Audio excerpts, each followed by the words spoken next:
Hello, everybody. Good morning. Sunday Adelaja here. Latia Hedrick. Omonike. Ladishorunke. Welcome. I'm sorry for coming late today. Obi Ojimadu. I had some challenges in the beginning with my internet, so I was late. Patrick, welcome. Niyo Lushala, welcome.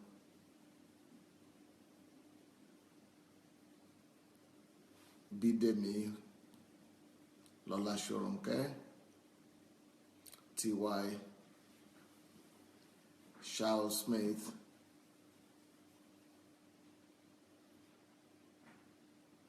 Rochelle White,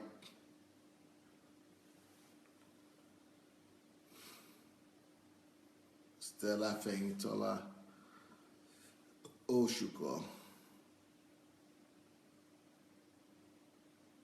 Oluwafunmilayo Dina,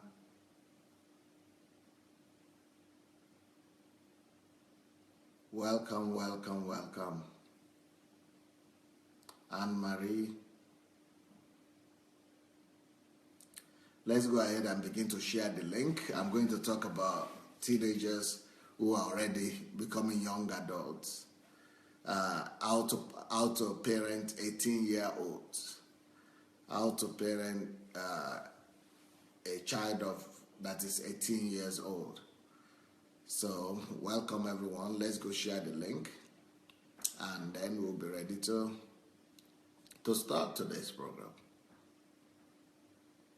And in the evening, if you have not bought Dr. Sufficient's book, you might want to have a look at that. And then in the evening, she'll be here. But before then, she'll be launching a book today.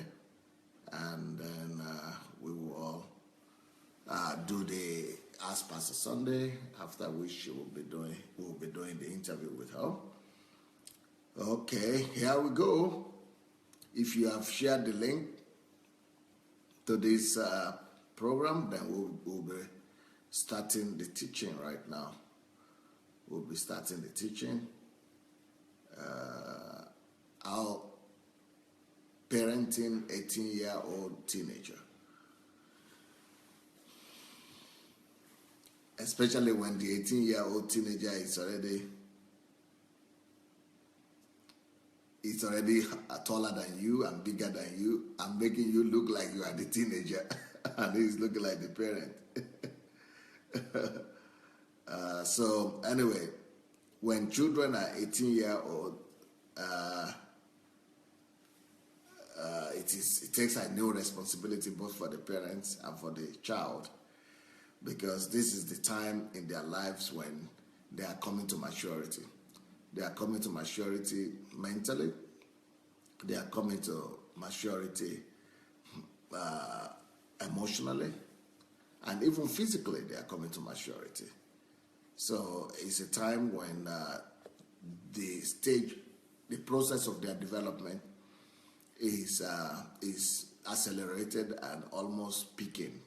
So they are peaking in their character development, personality development, intellectual development, and autonomous development. They want to also become autonomous at this time. He wants to establish himself, and he wants to prove that he's his own person at this point. He's ready to go out of the house. He's ready to start his own life, and he wants to prove that he's an independent, autonomous, and grown-up person. So he wants to also develop his own worldview. He wants to have his own worldview, his own belief systems, and so that he will be able to say that what he is doing, he has become himself. And his belief system are not because of what his daddy and parents told him, but because these are the things that he has come to himself. So that's why before this time, he challenges everything the parents have given to him or have tried to teach him. And begins to, agree with those ones he thinks are right and disagree with those ones he thinks are wrong. So he's much more bolder at this point. He's bold and decisive about his beliefs, about his opinion, and is able to already present to you what he believes and what he thinks. Yep. So, and he's more practical at this time. He's more concrete, practical. He knows what he wants, and he has a vision to move on with his life.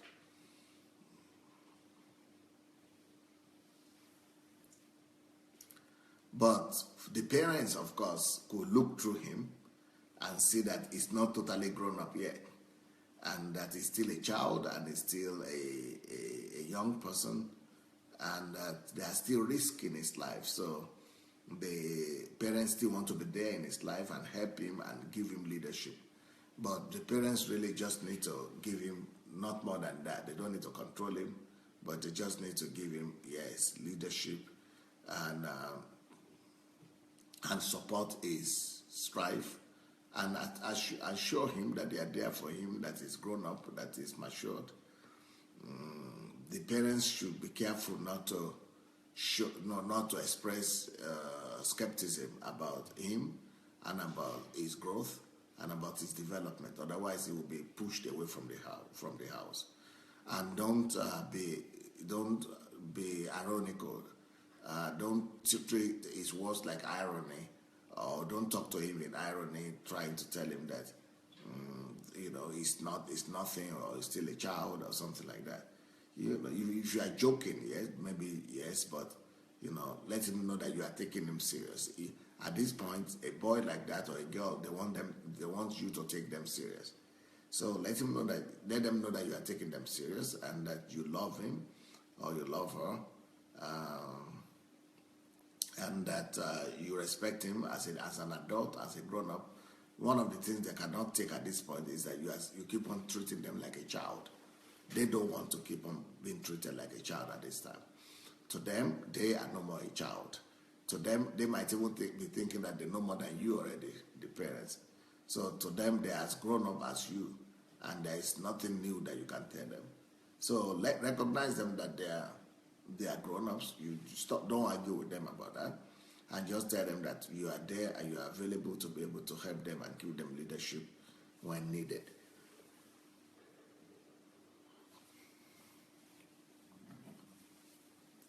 So at 18 years old, you should help them to plan for their future. You should tell them that you are here to help them, guide them, give them leadership about the right university to go to, the choice of profession, to get admission, how to live an independent life outside the home. Make sure that they know how to take care of themselves, how to do their shopping, how to spend money, how to clean after themselves, and how to take care of themselves in college or at work. So help them to also plan their future, to understand their calling, what their calling is, and how to plan it for the future for the next at least 10, 20 years of their lives. This time is let them know that it's important to help them plan 10 years of their life, and so that they will be able to focus on living for goals and for the purpose ahead of them, instead of just copying and doing what everybody else is doing around them. Because at this time, they just want to do what the whole world is doing, and what their classmates and everybody is doing. That's what they want to do. So just give them that leadership. Not too much money at this time, but more leadership.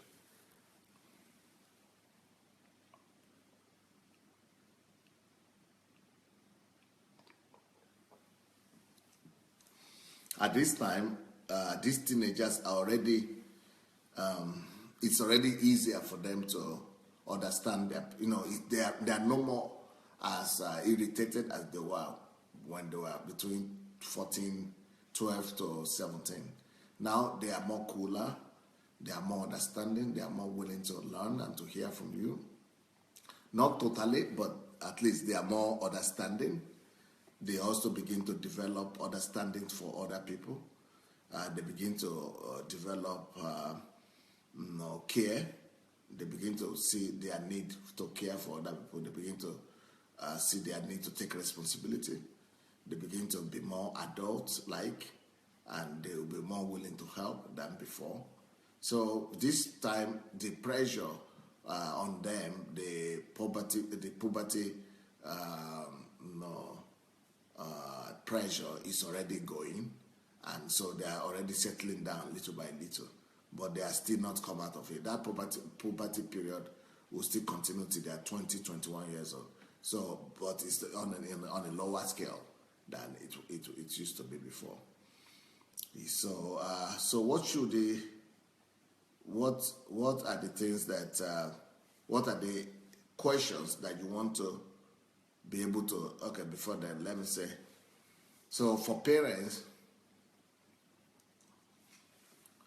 one of the things that parents at this stage, the most important thing parents need to realize is that these children at 18, after 18, they are losing them. Losing them, not like losing them in the negative sense, but losing them in the sense that they are leaving home. And most children, most of us, you look at yourself and remember, once you leave home at 17 or 18, that is the end. Some of us, we travel abroad and you never come back to live with your parents anymore like you used to, you are living with them. So after you travel from home or you go to college or university, that is the end of your life with your parents. That's the end of your. For some of us, that's the end you ever see them. Some of the people, you will never see your child again, so you will never see your children again. And we have to face it. Even if they will still be coming back for holidays, but it's no more the same thing. The come for holidays is not the same thing as living in the house. So you will never basically live with your child anymore after 18. So from 18 years old, every parent must mentally be prepared and psychologically prepared that they are going to they are losing that child. And that child already is a foreigner to them, or is a foreign entity to them. They will only be talking on phone sometimes, or sometimes visiting each other.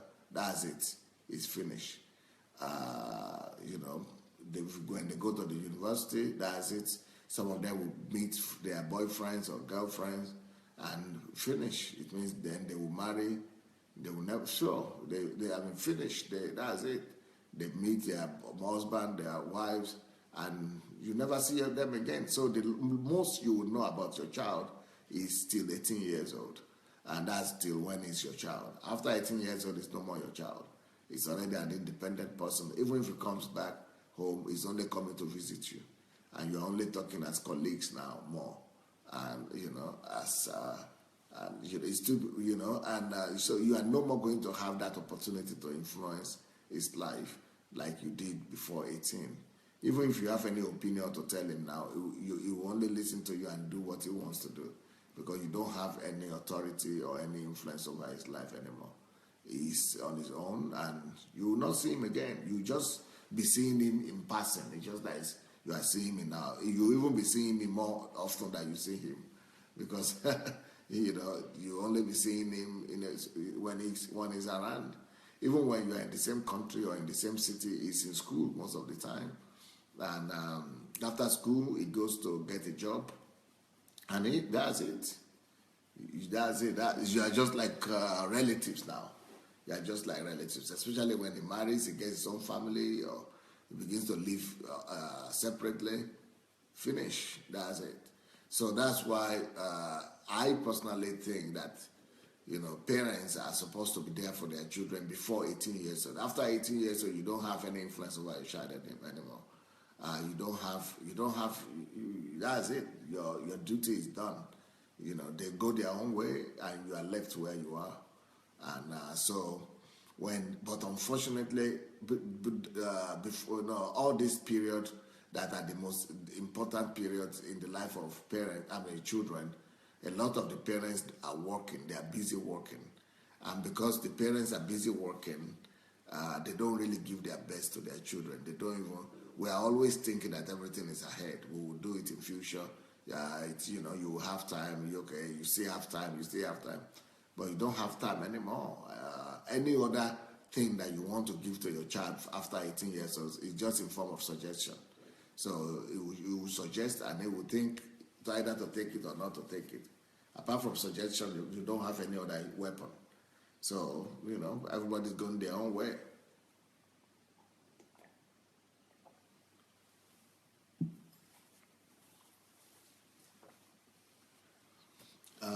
So,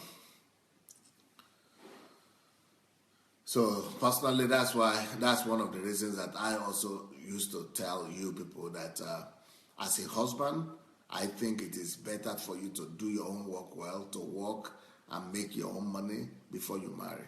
So that once you marry, you are able to, you have enough money and enough resources to set your wife free from job, so that your wife does not need to work. And when your wife does not work again, then that is a good thing, because your wife could stay at home. At least one of you will be there for the children. But when two of you are working, I know that the whole world does it, and I know that the Western world is, it's almost impossible for husband and wife not to work. But it's detrimental for your family, for your children, for their future. To get husband and wife working, it's unfortunate. It's unfortunate. If the fact that the whole world does it doesn't make it right, guys. The fact that the whole world is doing it and that is what everybody wants to do doesn't make it right.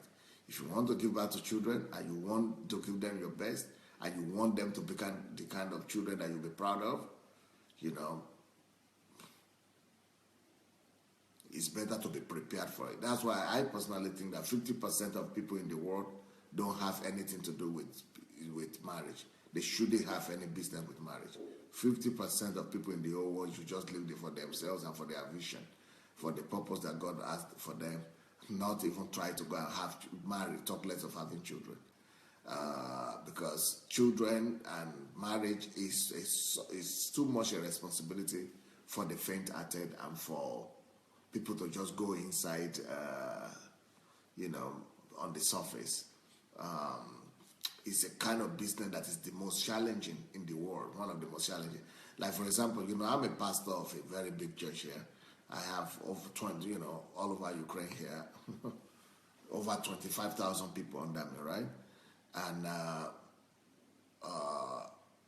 that, for me, is much more easier than being a husband and a wife. To be a husband and a parent. To be a husband and a parent is much more challenging. To be successful as a husband is much more challenging than to make a million, to be a millionaire, or to be successful in business, or to be the big church, or to have hundreds of thousands of people under you. To be a successful parent and husband or wife is much more demanding than to be successful outside in profession.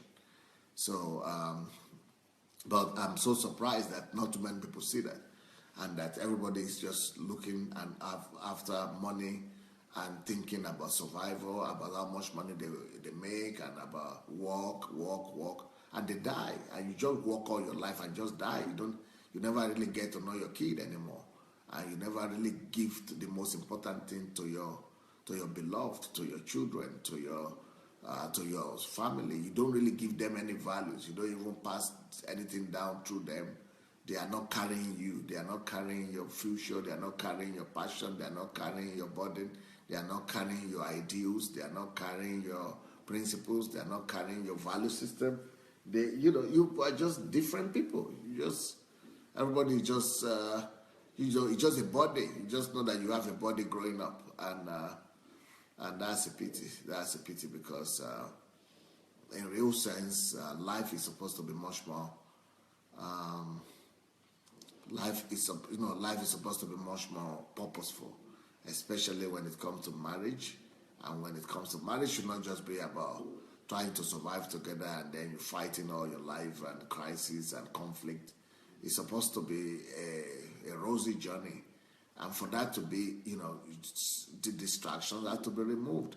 Even if you're going to be working, it has to be the kind of work that is connected with your destiny, with your future, and that's giving you fulfillment, not stressed up and not all kind of, what you know that you don't love to do that work, but you must, and you are being pushed to do it because that's how to survive, and that's just to make money. And so marriage is a much more serious business than most people realize. And it's a pity that even when I talk like this, people think that I'm the one that is not normal, and that I am the one that is abnormal. You know, really, the most important thing in life really is discover your calling, discover your purpose, what God sent you to do in this world, and focus on it. Marriage should be something like a secondary thing, a second thought. Same with children. Same with children. It should also be a second thought, because by the end of the day, you will discover that we are here for a very short time, and most of the time that we're here on the earth is for all kind of vanity and all kind of nonsense, really, and especially for those ones who are working. For me, I think I'm living one of the best lives in this world. I'm so fortunate. I've been living my best of life since I was 18. I mean 19. Before 18, before 19, yeah, things were, they were not in my hands. But from 19, I think it will be difficult to find any human being that has lived a better life than me. I've lived a fabulous life. It's all, I don't think anybody in Hollywood has a better life than me. I don't believe that anybody in the U.S. presidency or the White House has any better life than me. I think I'm in the first top 1% of the people with the best life in the world. And yet, I'm telling you that life, the only thing that is worth it in life is your calling. It's your calling, it's your... All other things are just people are just things that people have come up with in their mind. That you must have children, you must have family, you must have children, marriage, all those things. They are good, but they can only be good for people who are prepared for it. They can, I see people. In my own case, I am saying that despite the fact that I have maybe one of the best families in the world as well, and the best, like I said, the best life, you can ever think about. That's my life. But still, I'm saying that the only thing that is really worth it living for is to know God, know Him, love Him, fulfill His purpose, and that is primary. Family is only beneficial. Family is only a blessing if you can prepare for it and live it the right way. If you go into family without knowing the principles, if you go into family without knowing the laws, if you go into family without, can you imagine all the things I've been teaching about family? I think it's 3 months now I've been talking about family, or 2 months I've been talking about family. And a lot of people don't even know these things. How then can they even dream of being successful in marriage? And then a lot of them are working. Husband and wife are working. They don't even have time to build the marriage, talk less of being successful in it. When you don't have time to even construct something, to even build it, to even do it right, how can you be successful in it? You don't even have the time. There are a lot of things that people done wrong. They are approached wrong. They are... and you still want to enjoy it and make it. You can only have momentary, exceptional moments of joy and something, but it's going to be more of pain and burden if you are not careful.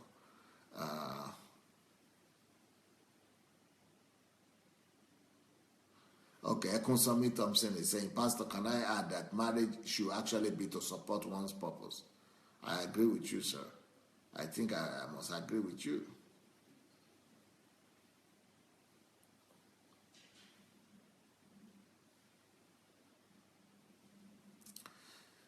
So, when I used to talk about children, and about husband and about wife, and about how husbands should care for their wives and they should not bring their wife to work. And okay, you remember I have that message, why I don't drive and my wife doesn't cook. And that message is still causing a lot of commotion out there. And people are thinking, wow, how do you then do this? In fact, some people have left this platform because I said women shouldn't marry boys who don't have a car, or who don't have income, who cannot sustain them. And that they shouldn't even marry people who are telling you 50-50, being 50 here, being 50 here. That, you can if you want, but you will not have a blissful marriage. You will not have a blissful life. Your life will be full of running up and down, trying to survive, both you and that, and you know, the best way to live marriage life and a happy married life on earth is to let the man take his time first before even looking at the side of a woman. Take his time, make his money, have a good income, and be able to make everything available. Have a maid, have cars, have drivers if necessary. Make the wife find her pleasure, a hobby, or anything she wants to do, either a job or profession. But it has to be out of joy, out of fulfillment, out of free will. She has to have a maid in the house, especially when you want to begin to have children. If you want to begin to have children and you don't have a car and you don't have any help, I don't know what kind of marriage you want to. You just have a life just like the white Europeans are having, or Americans. It's just a life of working for Uncle Sam. It's just like of rush. Look at America, look at Europe. Everybody are slave to their work. There's no life anymore. Most of the life is at work. Most of the life is just trying to survive, and you work, shopping, and trying to just do something. No time for children. No time for children. It's a pity. And even they have a little bit of time for children, but you know you are not giving them their best. You know you are not giving them their best. The world system is just managing everybody.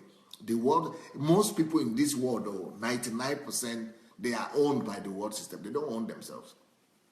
But in Africa, it's still so bad. It's still so good because you can still. There is not too much Uncle Sam system. It's not so structured over there yet. It's not as strong as in the West here.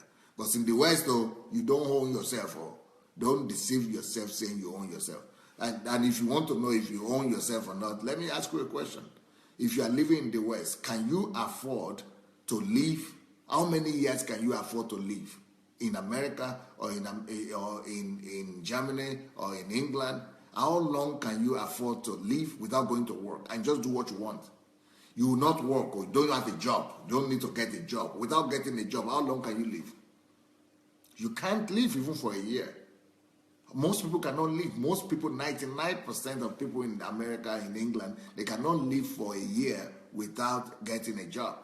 Why? Because they are slaves. They don't even know they are slaves. They are slaves to work, to job. Because if they don't have those jobs for a year, they are lost. They are finished. They are dead. They are wasted. They don't own their lives. They are owned by the system. That is what is called Uncle Sam. Because for you to be able to live, you have to work for somebody, get salary, get job. And if you cannot do that, you are dead. It means you don't own yourself. You are not in charge. You cannot do what you want. You cannot decide what you want. God cannot tell you to just go and not work and serve Him. You cannot just say, I'm going to serve God. Even God is not your master. Even God is not owning you. Even God is not your leader. Your leader and your owner is the Uncle Sam system, is the world system, is the system around. You cannot just live the life you want to live because you must go to work, you must go to job. You cannot do what you want to do. There's nothing as horrible as that. And despite that, the fact that you are being owned, it's just like the slaves. You remember the slaves those days? They were owned by just some wealthy individual. But now the whole country is being owned by a system. Not just a few people owning a few people, but this whole system is owning the whole country, and people are just working as if they are not human beings, as if they don't have their will. And they themselves are doing this willingly. They don't have any option. So they think that they are the ones who are pursuing to go to job, to go and get a job. Even when they go to school, the reason they go to school is to go and get a job. So everybody is working for the system. And everybody is thinking that he is living his own life, but really, they don't see it. I heard that there is a film they call Matrix. I've never watched that film. I've not watched that film, but each time I talk about this, some people tell me that there is a film they call Matrix. I don't watch film, but I've heard each time I talk about this system, somebody said some people have thought about it too, and they have tried to put it in a film that they call it Matrix or something like that. And that is for confirming what I said, what I'm saying. I've not watched that film, but so many people are saying that, so it must be true that those people also have thought about it. So the whole world system is controlling people. People are working for the world system. The world system is dominating people. So people don't have real quality time for their children. It's unfortunate. It's so sad. People don't have real time to give the best to their children because they don't own themselves. So if you don't own yourself, you don't belong to yourself, you have to work from morning till night. How can you then say you have time to do what you want with your children? When you cannot even do what you want in your own life, when you cannot even do what you want for yourself, you cannot even do what you want for God. You cannot even do what God wants you to do because you need to work. You need to work from morning to night. You cannot even obey your maker. You cannot even fulfill his will and his desire for your life. Talk less of a child somewhere there. That's why we don't give the best to our children most of the time. So our children's destiny is like secondary. It's like, we just run up and down, do what we are doing everything while we are rushing. We are giving them what we can give them while we're in a rush, and we don't really pour our hearts and soul into them. We don't, and that's why I'm saying that, either people shouldn't even, 50% of people don't have any business to do with family or children or marriage, or get yourself ready, well prepared. Anything worth doing anything worth doing at all is worth doing well. So if you now say you want to marry, you want to have children, then get ready, get really prepared. Make sure that you become your own person. Make sure that you own your own life. Make sure that you become your own boss. Make sure that you become the owner of your time, the owner of your life. You and God. God is the owner of your life, that you totally could be, belong to. Yeah, you totally belong to Him, completely could obey Him, and you could actually do anything you want for Him at all time, at any time. You can go out and obey Him. You can just go out. Do you know that in the West these days, some people cannot even God. They could hear God, or that God tell them, go to Africa for 5 years and become a missionary. Many people cannot do it because what will happen with your mortgage? Who will pay the mortgage while you are in Africa as a missionary? You can't. So it doesn't matter even if it's the holy angel who appeared to you. You cannot, because you are tied down by the system. You will not have to pay mortgage for your credit card, mortgage for your house, mortgage for your, for medicine, for medical things, and all kind of things that you need to do. So even though you know God wants you to do this thing, but you can't. And then if you at the same time have a family, then you know that, no, but my children have to go to school, they have to go to college. Is all kind of challenging. That's why, people in Africa don't even say this. They don't even know that they still have a lot of advantages. People in Africa actually have a lot of advantages because they are not so sold out. They are not so tied down by the world system like the Western world. So, and they are not taking advantage of it in Africa. It's unfortunate. They are not taking advantage of it. They rather want to live in the West. They want to be like the people in the West, and they don't know that they are mortgaging some of the best things they have. Their freedom, the freedom to choose, the freedom to serve God. Can you imagine that in Africa, people can just go to the mountain for 2 weeks or for 1 month or 2 months? Some people can be there for 6 months. And I'm not talking about 1 or 2 people. I'm talking about thousands of people. They have so much freedom. They have so much liberty. They have so much things. They are in charge of their time, which means they are in charge of their life.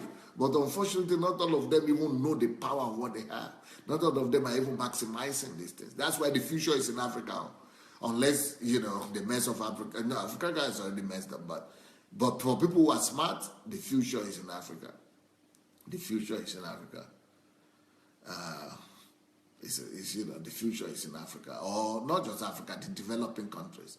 Of course, if the world, that's why on one hand, it's good that this Trump guy won, because the world that was being built before this American election is what is called globalization. And globalization is the word that says that everybody must have the same values. The world must be the same, that the world is a global village, which is true. And because it's a global village, we must, everything that the West has accepted to be the norm must be exported to every other country. So every country must accept gay marriage. Every country must accept, same marriage and gay marriage, abortion. Every country must remove religion from the public life. Every country must, be democratic. And when they talk about democratic, they are talking about just, they are in their own understanding. Not just election, but you must embrace their value systems. You must do things like them. They just want to do globalization, and if you don't do it the way they want to do it, just a horrible system of capitalism. Is demonic. It is. It's just and America has been pushing this from the 50s, and then America and England, they just turned the world to a jungle. They've just turned the world to a jungle. And that's the Uncle Sam system. That is the world system, the Uncle Sam system. I'm writing a book now on Uncle Sam. Stop working for Uncle Sam.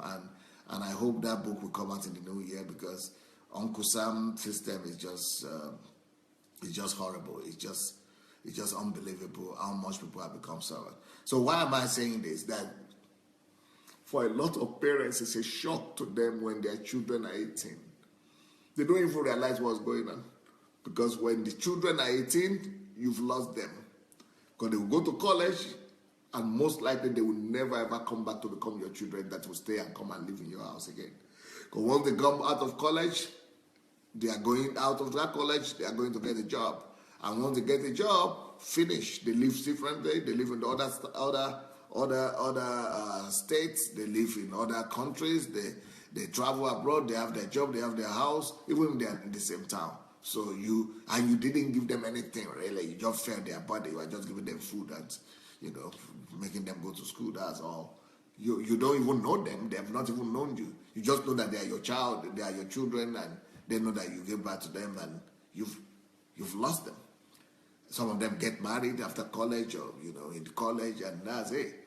So that's what I'm saying is that for us to give the best to our children, we must be able to know that we are free truly from Uncle Sam's system. And that's why it's wiser for you to be truly free before you start a family, before you set up family, and before you begin to give back to children.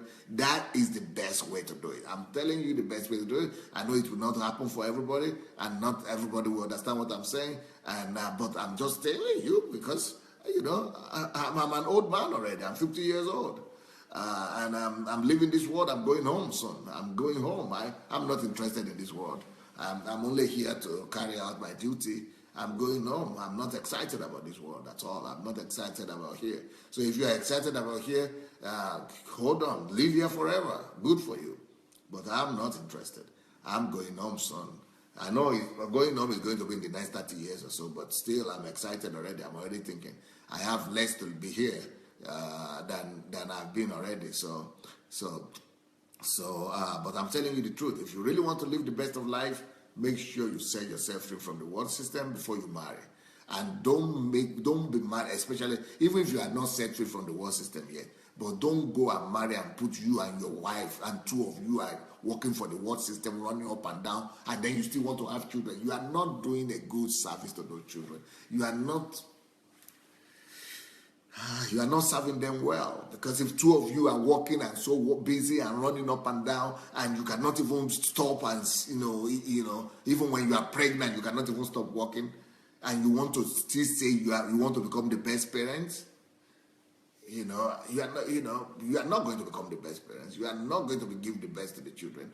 It's just going to be happening by chance. It's just going to be, if they are lucky, they will come out well. If they are not lucky, they will not come out so well, because you are too busy. You are not owned by yourself. You don't belong to yourself. You are owned by the system. You are being driven. You are a slave. You have a slave master over you, and that slave master is called the Uncle Sam system. And because of the Uncle Sam system, you don't even belong to yourself. You are not even in charge. Then you want to put your wife there also, and the two of you are slaves, and you want to still have children. Just like the same thing we do in the black slavery time. When they are blacks, even though they are blacks, they are sleeping with each other, having children, but they don't belong to themselves. And they couldn't even give the best they could to those children. And so the master could do anything with those children, send them out to another state, give them, do anything they want with them, sleep with them, get them pregnant, just mess them up. The same thing the system of today is doing to our children. Even though they give you the opportunity to have children and all that, but the mess of those children, they bring Hollywood and movies and films and, some false principles to their lives. They bring some, distractions and games and smartphones and, you just lose your children. You are not in charge. They make you give birth to them, but you don't control them. They just mess them up for you, and you are just left there and saying, "What is this? This is what life is all about. What's happening to these children? Even when they went to school, they look good, but I don't even know if they are my children or not. I just know in my head they are my children, but they are too busy to try to survive. Also, even if they are good, they are too busy trying to survive. They are trying to make their own living. They are trying to work. They don't have time for you. You don't have time for them."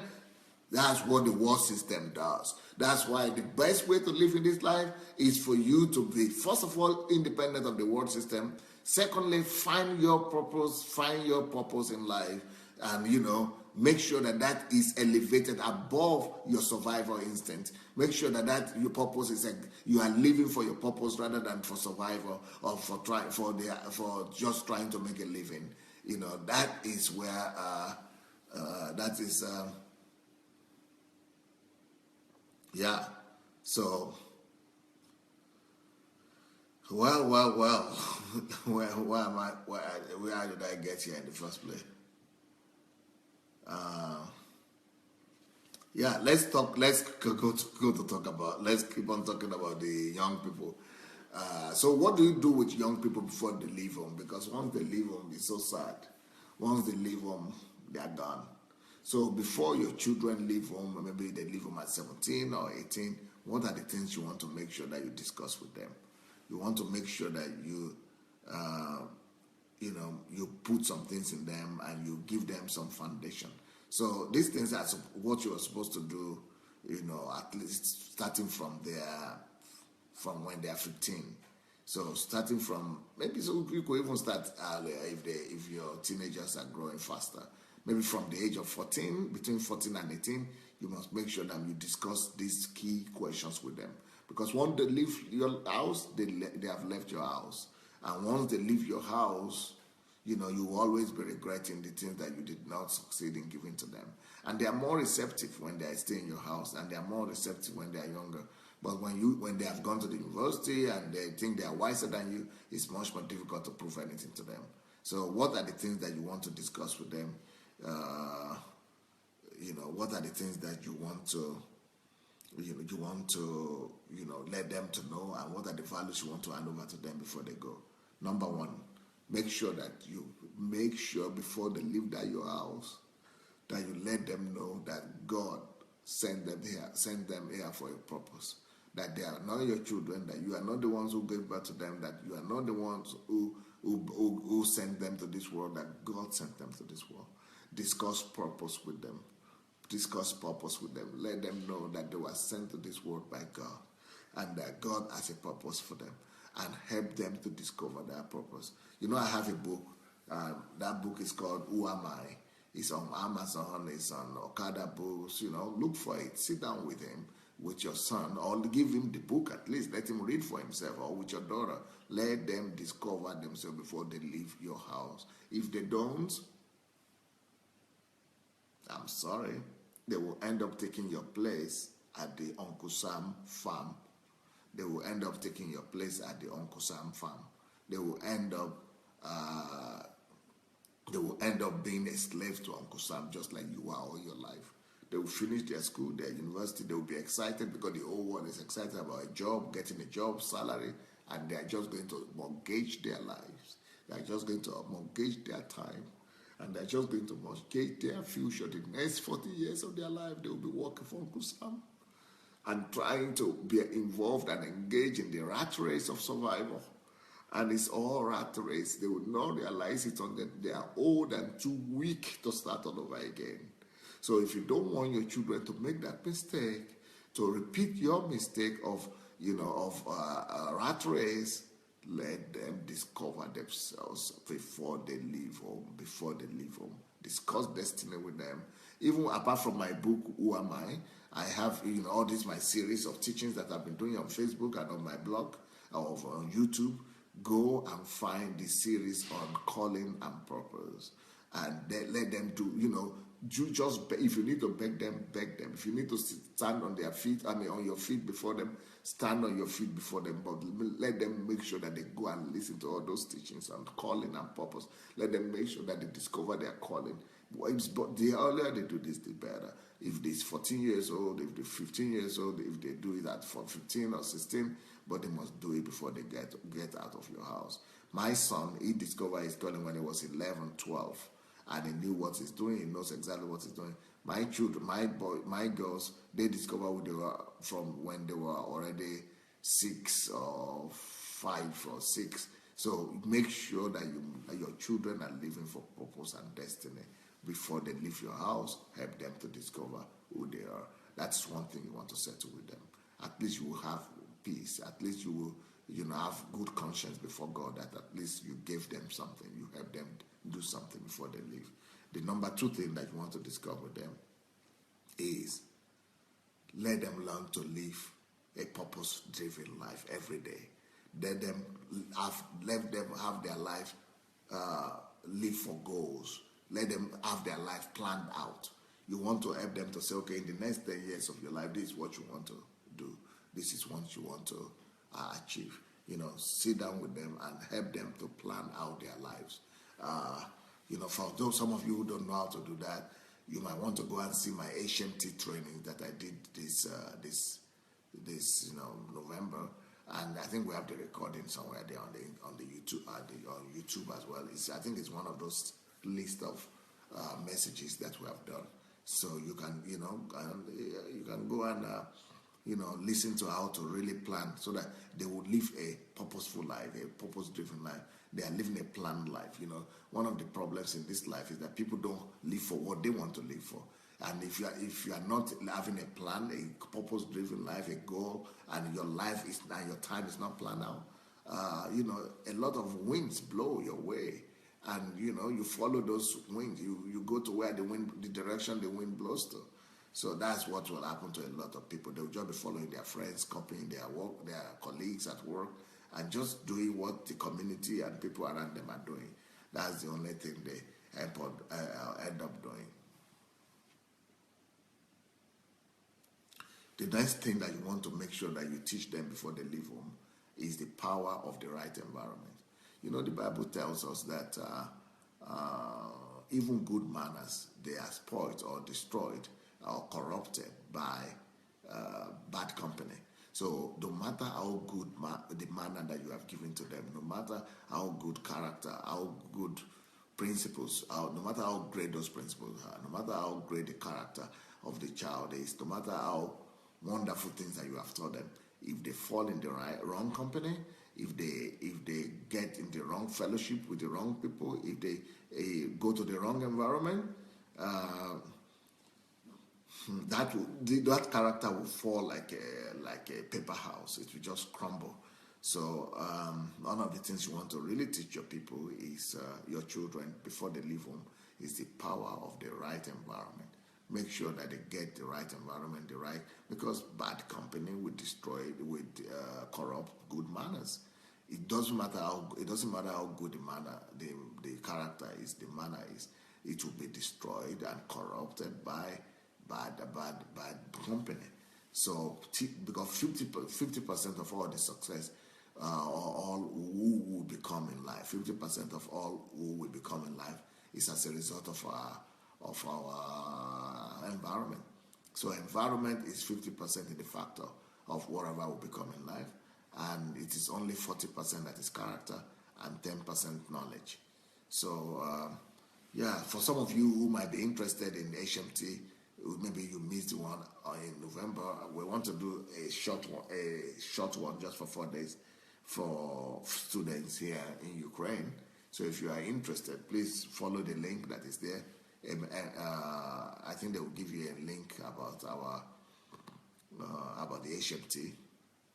Yeah, and you want to read that, and we will write to the address guest at godembassy.org, guest at godembassy.org. You could write and say that you are interested. But it's so close already. It's from the 2nd to the 6th of January. 2nd to the 6th of January. So if you have enough people, we'll do it. If you don't have enough people, we might not do it. Yeah, so that's another thing that you want to talk to your family, your children about. Make sure you emphasize. When I talk about the environment or surrounding or company, I'm also talking about friends, right? So that's all the same. They're very important. The next thing you want to talk to your children about is the difference between a man and a woman, and that marriage shouldn't be their goal in life. Do everything to convince your children, especially the girls, that marriage is not the goal. It's not the goal in life. They shouldn't look forward to marriage. They shouldn't see marriage as the pinnacle of life. It's a lie and it's a deception that the whole world is living for, but it's not true. Marriage is just something complementary. Marriage is something secondary, and I would say that you have to let them know that priority must be their calling, priority must be God. Only two priorities in life that really exceed everything else: their relationship with God and their relationship and their commitment to fulfill God's desire and God's purpose for their life. Now, they could only consider marriage, and they should only consider marriage or children only after they know that they have come to a place of fulfillment where they are fulfilling what God wants them to do, why they are free from the world system, and they could be in charge of their life. So if they know that they are going to be in charge of their life, they are not going to be under the control of the world system or of job, salary, and being rushed up and down, but they are doing what God wants them to do. They have enough provision. They are in charge of life. Yes, then it's worth it to go and just add marriage and children to the picture. But you don't marry, hoping that your wife will bring to 50%, your children you work with. No. Make sure that you have everything for you to be able to have the kind of life that you dream. Then you go say, okay, marriage could be added to the picture. So marriage is only for prepared people. Marriage is not just for people who are 30 years old or 40 years old. Physical development or physical age is not the need for marriage. The need for marriage comes when you are totally matured and totally ready for it. So you have to tell your children about that. So they shouldn't look at family, sex as a big thing. That's another thing you want to talk about. Tell them that the world is worshiping sex. Sex has become almost the most important topic. You go to the internet, Google. There is no more topic that is more discussed and more sought after like sex. And any film you want to see, everything is sex. Everything is ended with sex. So it is a worshiping. It is like Baal. It is the same as the spirit of Baal and the worship of Baal in the Bible. They put sex at the center of the temple, and because the idol Baal is an idol with a sexual emphasis, and the emphasis on the sexual organ. That's why the world today is also laying too much emphasis on nakedness and on showing private parts of people's body, and so it's the worship of sex. It's the idol worshiping. It's the worship of sex. Even in marriage, mainly people marry because of sex. And so you should let your son know that sex is only animalistic instinct. It is only, instinct, animal instinct. It's just animal instinct. Yes, we have it. We have to do something with that instinct. If it's there, you have to manage it or you have to fulfill it. But, you should know that it should not become the thing you worship. It should not become the centrality or the central thing in your life. And, so tell them the truth about sex, that it's mostly deception, really. It's mostly deception, and it's an instinct. It's an instinct of the flesh. And, of course, you get children through it, but, they shouldn't submit themselves to it.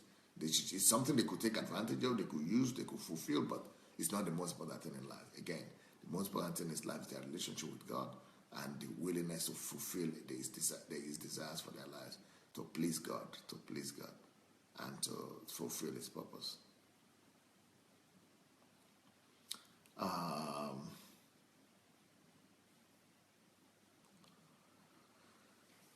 Yeah, I think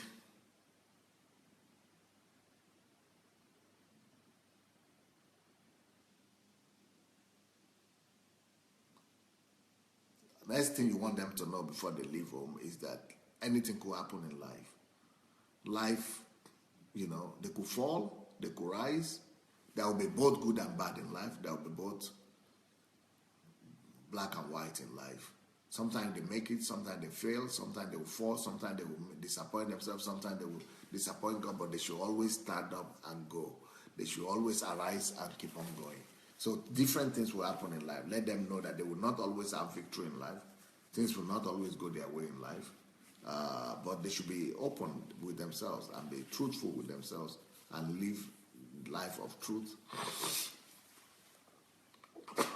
And know and expect difficulties, expect challenges in life, expect tough days and good days, and they shouldn't think that it's a tragedy when things are not going their ways, or when bad days come, or when dark days come. They should just know that no, it's just life. Just like Jesus was both God and flesh, and he was both human and the Son of God, he was both divine God and man. So also it will be with us. We are going to have day and night. It's the same thing in life. We are going to have moments when we feel like we are God. We are like Son of God, like, on top. But there will also be other moments when you think that you are just Son of Man. You are just ordinary flesh with all your weaknesses and failures. So life is going to be in two ways like that, so it will always be like that. They should take life easy and take it as it comes, and know that at the end of the day, what really matters is how close they get themselves to God, how much they try to please him, and how much they, fulfill the purpose for which he sent them here. And then they should be ready. Before they know, they will be 50 like me, and they will be ready to go to heaven. Heaven is where we are really going. Everything is about home. That is our home right there. Here, we just we carry out the assignment that he sent us here for, and it's all about going home to give him report and to rejoice, to receive our reward, and to be with him forever. That is what real life is about. So, well, my time is up. Let's see some of the... I hope today was helpful, and I hope you'll be able to help your 18-year-olds. And I hope, the parents themselves were helped today. I hope you are helped today.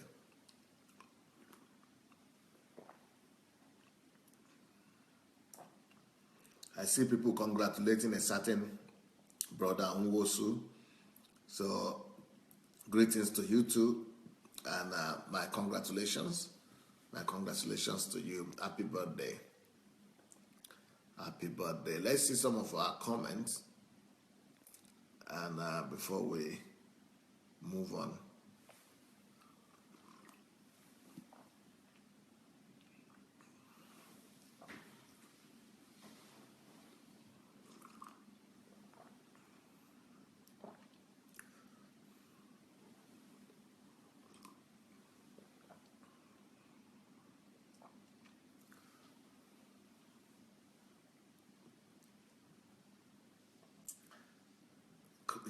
Jide Craig said, someone said, if you are not fulfilling your dream, you are only fulfilling another person's dream. Yep.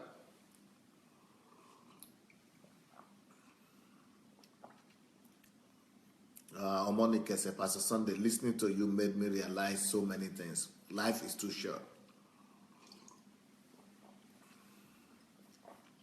I have seen that the best thing in life is to fulfill purpose in life, because marriage is not in heaven. The best thing in life is to fulfill your purpose. Yep, you're right. Marriage is not in heaven. And that means that it's only for the earth. It's not the most important thing. Live for eternal things.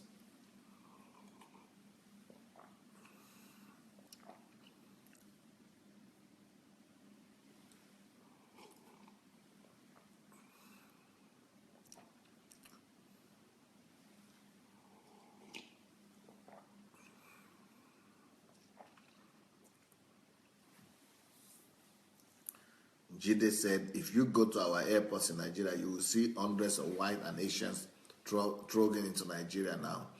They know something many of us don't know. The future is in Africa. Murunde said, I will be the first to buy that book about Uncle Sam. I want that of Uncle Sam, okay?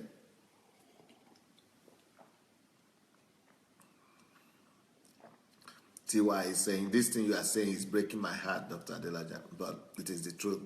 I realize you are speaking the obvious truth.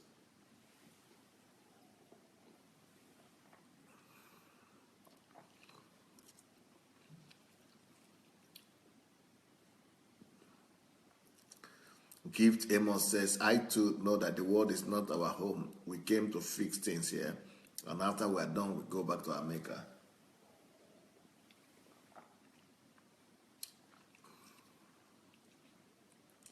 Davida said the world system is so bad that people who are even on operation bed discharge themselves quickly because they don't want to pay the bills piling up.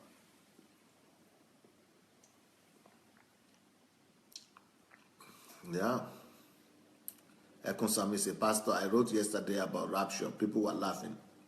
I've already referred to freeing themselves up and rapturing, but it flew off their heads. Yeah. People are thinking life is all it is. Sandra says, my German neighbor left finally for Africa 6 years ago, and I was wondering why they took such bold steps, but now I understand better. Yeah, because they are slaves in their own country. In Africa, they are kings, but in Germany, they are slaves. Germany is one of the most depressed countries in the world. And English people in England, they are some of the most alcoholic dependent people in Ireland and England and Britain. Why? Because of depression.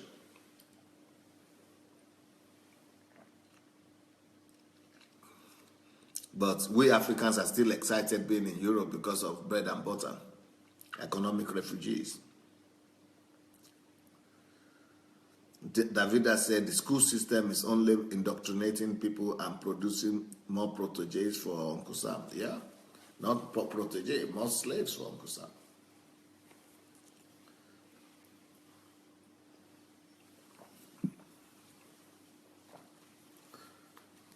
Me said, no matter how anyone is excited about this world, we all have to leave it one day. It's a mirage for parents to think they will have their children forever. Some parents in Europe slave themselves to build houses in Africa for their children. How they think children born and raised in Europe will live in the house they are building in Africa. Everybody is living their own imagined world.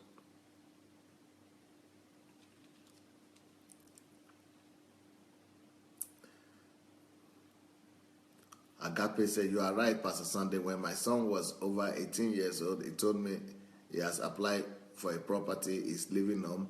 I felt cold, but he did, and now I'm chasing him with phone calls now. I get worried, but he said it's okay. Yeah, that's it. Well, I think we had a great day today. Like I said, tomorrow I'm going to be there with, tonight I'm going to be there with Pastor Sufficient. Let's go. I think we could all come and support her. She's releasing a book, and we could do the interview with her. And I'm going to do the interview with her. We could support her by getting a book. And but before then, we'll be doing the, what do you call it? The book, the Ask Pastor Sunday. And yeah, and also I hope you people are reading my MMM article. I wrote, I'm writing all these articles every day. Today, another one has come out today, but yesterday's on, I hope some of you are able to read it, because yesterday I was really talking not just about exposing the founders of that movement, but I was also talking about the reason why these kind of crimes are much more dangerous than armed robbery. Well, another one is coming out now, or it has already come out already. And I hope you find that very, very interesting. Well, I have to go. I'm rushing right now. I have to go, so I will see you back in the evening. God bless you guys. Bye.